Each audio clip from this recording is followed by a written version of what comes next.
लेकर शाम तक बैठे रहे, ना कि वैसे जो डीजे के नाम पर आते हैं और पीछे के पीछे भाग जाते हैं। हमको नहीं चाहिए ऐसे लोग। चाहिए क्या? समाज के लिए यदि एक दिन मिला है तो एक दिन समाज के नाम पर यहां पर बैठो, आपको कोई गलत नहीं बोलेगा। ये छोटे छोटे बच्चे देख रहे हैं हम लोग, देखो ये बैठे, ये महिलाएं बैठी है, ये भूखी प्यासी सुबह से बैठे हुए। क्यों भाई? इनको किसी ने ठेका दिया है क्या? क्या इनको रोजी रोटी की मतलब चिंता नहीं है, या फिर इनके कोई दूसरे काम में फुर्सती है, यहाँ के बैठ गए? बिल्कुल नहीं। इनको सामाजिक चिंता है। इस समाज की अंतिम पीढ़ी जो दर दर भटक रही है, उनके शिक्षा, स्वास्थ्य, रोजगार की चिंता है, उनके संवैधानिक हक अधिकारों की चिंता है, उनकी जमीनों की चिंता है। अब उसको बचाने के लिए हम लोग को इकट्ठा तो होना पड़ेगा।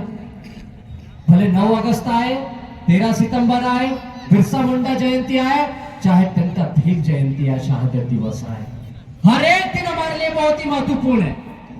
हमको विश्व आदिवासी दिवस की भी जरूरत है, लेकिन छुट्टी के नाम पर जो हम लोग संघर्ष कर रहे हैं वो बड़ा तकलीफ देता है। दिल में बहुत तकलीफ होती है जब पता चलता है, हमारा आंकड़ा सामने आता है कि अलीराजपुर संविधान में के 5 अनुभाग के 5 में अनुसूची 244(1) के तहत 5वें अनुसूचित क्षेत्र घोषित है। यहाँ पर 93% पॉपुलेशन आदिवासियों की है और आदिवासी दिवस पर छुट्टी नहीं है। दुनिया भर की छुट्टियां हैं, आदिवासी दिवस पर नहीं है। इस देश में जिनकी जनसंख्या 0.30% है, जिनकी जनसंख्या 3% है, जिनकी जनसंख्या 5% है, 7% है, 10% है, सबके लिए छुट्टी है। उनके हर बार त्योहार पर छुट्टी है। जब आदिवासी की बात आती है तो कोई नहीं करता। तब हमको बार बार आवेदन देना पड़ता है, नेताओं के भी चक्कर काटने पड़ते हैं, जिला प्रशासन के यहाँ भी गुहार लगानी पड़ती है, और बार बार हम लोग जाके उनके पैर पकड़ते हैं, हाथ जोड़ते हैं कि छुट्टी करवा दो, छुट्टी करा दो। क्यों भाई? वो इसलिए कि हमारे समाज का पढ़ा लिखा जो अधिकारी कर्मचारी वर्ग है वो इसमें शामिल हो पाए। लेकिन हम देखते हैं हमारे क्षेत्र में क्या हाल है। आदिवासी दिवस के दिन में बैठकें आयोजित की जा रही है, कर्मचारियों की ड्यूटियां लगाई जा रही है।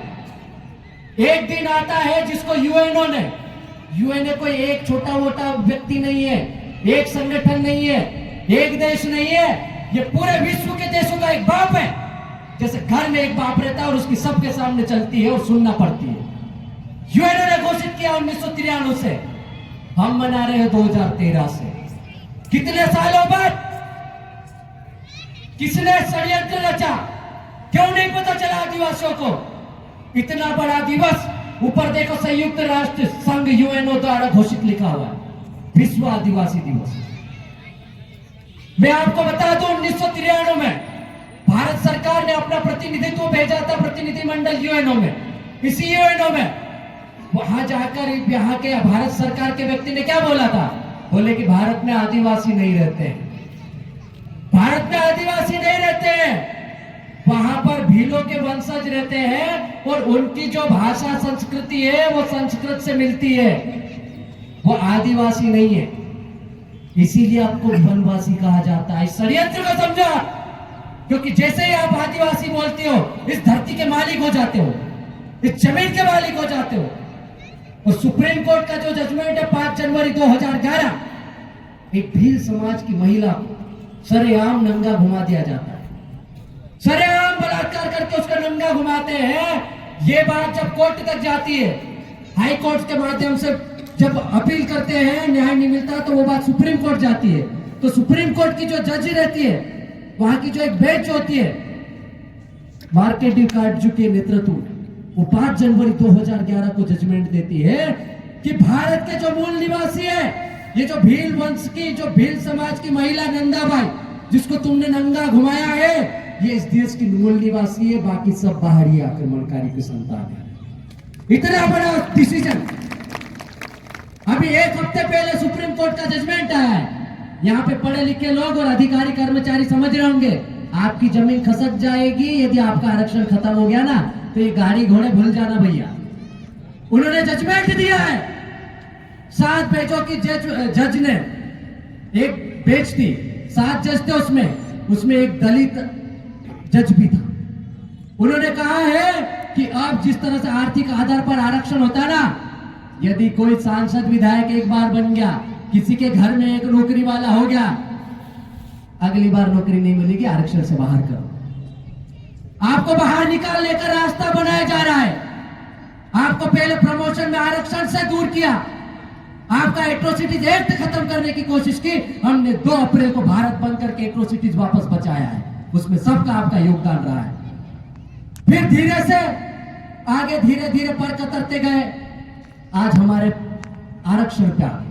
अब बोले क्रीमी लागू होगा, एसटी कोटे में भी एसटी कोटा शामिल होगा, यानी कि हमारे बीच में भी लड़ाई हो गया। भील भिलाला पटलिया बारेला को भी आपस में बांटने का काम चालू हो गया। कोई चाहता ही नहीं कि आदिवासी एकजुट हो जाए। 9 अगस्त नहीं मनाने दे रहे, घंटा भील जयंती मनाओ, मूर्ति लगाओ, 17 प्रकार के नोटिस आ जाते, नाटक चालू हो जाते हैं। जो अधिकारी कर्मचारी शामिल होता है उनको नोटिस दे दिए जाते हैं, उनका ट्रांसफर कर दिया जाता है। कभी सम्मान नहीं करता है, लेकिन पहली बार हमने सम्मान किया। क्यों जरूरत पड़ी? क्योंकि अब वक्त आ गया है समाज को बचाने का, अब वक्त आ गया है एकजुट होने का, अब वक्त आ गया संगठन दूर, क्षेत्र दूर, उपजातिवाद, भील भिलाला पटलिया बारेला, जयास अजाक्स आकाश फलाना ढिमका भील सेना फलाना सेना सब बंद करो। ये काम नहीं आएगी। अब समाज खतरे में, आपकी बहन बेटियों की इज्जत खतरे में है। आप झारखंड चले जाओ, छत्तीसगढ़ चले जाओ, मध्य प्रदेश के बालाघाट साइड चले जाओ, वहां पर नक्सली मूवमेंट है। पूरे देश में, पूरे विश्व में कौन सी महिला बंदूक उठा के घूम रही है? आप पढ़ के देख लो इतिहास। कौन सी 10 साल की बच्ची या 12 साल की बच्ची के हाथ में बंदूक है? इतिहास उठा के देखो। आदिवासियों के सिवाय किसी गैर आदिवासी महिला या बहन बेटियां या छोटे छोटे बच्चों के हाथ में बंदूकें नहीं है। क्या कारण है? ये परिस्थितियां क्यों बनी? ये नौबत क्यों आ रही है? क्यों हम इतना गला फाड़ फाड़ के चिल्ला रहे हैं यहां से? क्यों आपको 5-5 बजे तक बिठा रहे हैं यहां पर? हम भी डीजे लाते, झमाझम रैली करते, आप नाचते गाते घर चले जाते, लेकिन ये गलत बात है। आदिवासी समाज नाच गाने के लिए नहीं बना है। आदिवासी समाज सीना ठोक कर उस समय तीर कमानों से, गोफनों से, धारदार पालियों से, बंदूक और तोपों से मुकाबला करके ये जमीन बचाई। आदिवासी समाज का बलिदान है।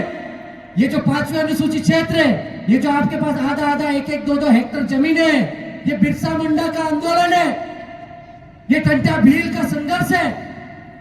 यदि वो नहीं होते, वो भी टंट्या भील सोच लेता कि मैं तो भील सेना बनाऊंगा, मैं भीलालों के लिए नहीं लड़ने वाला, मैं बारेला के लिए नहीं लड़ने वाला, तो क्या होता? यदि बिरसा मुंडा सोच लेता कि मैं सिर्फ मुंडा के लिए लड़ूंगा, झारखंड में लड़ूंगा, तो आप उसको पूछते क्या? इतनी बड़ी लड़ाइयां हुई और हम छोटी छोटी चीजों में बट रहे। आपसी संघर्ष को बढ़ावा दे रहे हैं, ये गलत बात है। आप समाज को बर्बाद करने पे तुले हो। आप समाज को बर्बाद नहीं, आप समाज को मारने पे तुले हो। ये समाज की अंतिम पीढ़ी है जो समाज के लिए बोल रही है, लिख रही है, कार्यक्रम कर रही है, धरना दे रही है, प्रदर्शन कर रही है, रैलियां निकाल रही है, ताकि हमारे समाज का छोटा से छोटा बच्चा जाने ये जिंदा रहेगा तो हमारे आने वाली पीढ़ी जिंदा रहेगी। आज हमने भूपेन भाई नामक एक हमारा साथी है, भूपेन भाई कहीं हो तो मंच पे आ जाए। बोरदिया का भूपेन भाई बेरोजगारी हुआ है, पढ़ा लिखा है, बैचलर आदमी, ऊपर आ भाई शर्माए मत, इधर बताना चाह रहा हूं मैं। इसके भाई जिला पंचायत में अच्छी पोस्ट पे है और इन्होंने जब सेमल पार्टी में मकान बनाया तो इन्होंने, ये भूपेन भाई, इन्होंने जब मकान बनाया, आजकल हम छोटा सा भूमि पूजन भी करते तो कई कौन से बड़वे को वो चोटी वाले एंटीना वाले को ले आते हैं, लेकिन इस आदमी ने पूरा घर बनाया। और घर की जो ओपनिंग होती है, आजकल फैशन चल रहा है हमारे आदिवासी समाज में, इस व्यक्ति ने उस फैशन को लात मारते हुए समाज के वरिष्ठ पुजारी बड़वे करवी को बुलाया, पटेल को बुलाया, उनके माध्यम से परंपरागत रूप से उस घर के ओपनिंग, इसलिए इनका सम्मान किया। दीप्तेश्वरी का इसलिए सम्मान किया कि वो आदिवासी समाज की भाषा बोली को, कहावतों को जिंदा रखती है। ये अ फॉर अनार, आ फॉर आमली, हमारे में ए फॉर एप्पल पढ़ाया जाता है। इधर आमली पढ़ा रही हमारी बहन, तो यही लोग हम जिंदा रखना चाहते हैं हमारे समाज को। क्या हाल है यार हमारे समाज का। भारत देश का प्रतिनिधिमंडल यूएनओ में जाकर बोलता है कि आदिवासी नहीं है, और ये आदिवासी क्या कर रहा है? आप आदिवासी नहीं हो क्या? हो कि नहीं हो? सरकार कोई भी आए, संगठन कोई भी आए, कोई भी नहीं चाहता कि आदिवासी दिवस मनाए, कोई भी नहीं चाहता कि आदिवासी एकजुट होए ने अपने वाला एक कहावत में છે આપણે આપણે હસી ડાકણી કોણ કહી દે। ખરી વાત કે નહીં? તે જે પાર્ટી વાળા હસી વાત કરે, मैं आवेश तो मार पार्टी जिंदाबाद बोलो आवे तो मारी पार्टी घनी बार काम कर रही। अबे जमीन जा रही है, समाज मर रहा है, आरक्षण खत्म हो रहा है, हम दर दर भटक रहे हैं ज्ञापन लेके, कोई सुनने वाला नहीं है। अब तो एक हो जाओ। हम लोग बार बार बोल रहे हैं, आपका मान सम्मान कर रहे हैं, आपके घर जाके निमंत्रण दे रहे हैं, इसीलिए कर रहे हैं कि हमसे कोई गलती हुई होगी पिछले साल या 10 साल पहले, हम उस गलती को सुधारना चाहते हैं। लेकिन आप इस समाज के मंच पर आए, गैर आदिवासियों के मंच पर जाते हो, भाई भाई जैसे एक ही गले में हाथ डाल के खूब नाचते हो, लेकिन जब आदिवासी समाज की बात आती है तो सारे नेता पर्दे के पीछे से गायब हो जाते हैं, जैसे कि हम उसको काट खाएंगे। ये बहुत ही गंदी आदत है, ये बुरी बात है, इस चीज को खत्म करना है। अब ये लड़ाई हमारी आपसी लड़ाई नहीं है, हमारी कोई संगठन या पार्टीवाद से लड़ाई नहीं है, किसी सरकार पर्टिकुलर सरकार से भी लड़ाई है, क्योंकि 1993 से आदिवासी दिवस मनाया जाना था, तब भी नहीं मना पाया। 2013 में भी संघर्ष करना पड़ रहा था और 24 में भी छुट्टी नहीं है। तो ये सब बेवकूफ बनाने के काम कर रहे हैं। इस देश की सर्वोच्च पद पर हमारे आदिवासी समाज की महामहिम राष्ट्रपति महोदय विराजमान है। इससे बड़ा कोई पद नहीं होता इस देश में, राष्ट्रपति से बड़ा कोई पद नहीं है देश में, लेकिन उनको भी आदिवासी छुट्टी दिवस घोषित करवाने में शर्म आ रही, वो भी नहीं बोल पा रहे हैं। हमारे क्षेत्र में विधायक है, सांसद है, सरपंच बनाने वाले हैं, जन दुनिया भर के नेता बन गए। ये आर्टिकल 330 332 है ना, ये ऐसे ही नहीं मिला है, ये संविधान में हमारे बाप दादाओं का संघर्ष रहा है, उन्होंने बलिदान दिए। ये जो लैंड एक्विजिशन एक्ट है, जो भूमि संपादन अधिनियम है, ये जो क्षेत्र है जिसमें कहा जाता है कि यहाँ पर ग्राम सभा ही सर्वोपरि है, न लोकसभा न विधानसभा, सबसे बड़ी ग्राम सभा। यहाँ पर गैर आदिवासी के 1 इंच जमीन नहीं है, गैर आदिवासी तो क्या सरकार भी नहीं ले सकती है। तो ये छोटे मोटे मामले नहीं हुए थे, उस समय 1 लाख से अधिक आदिवासियों ने एक साथ बलिदान दिया। वो भगवान बिरसा मुंडा का योगदान था, उनके नेतृत्व में आंदोलन हुआ।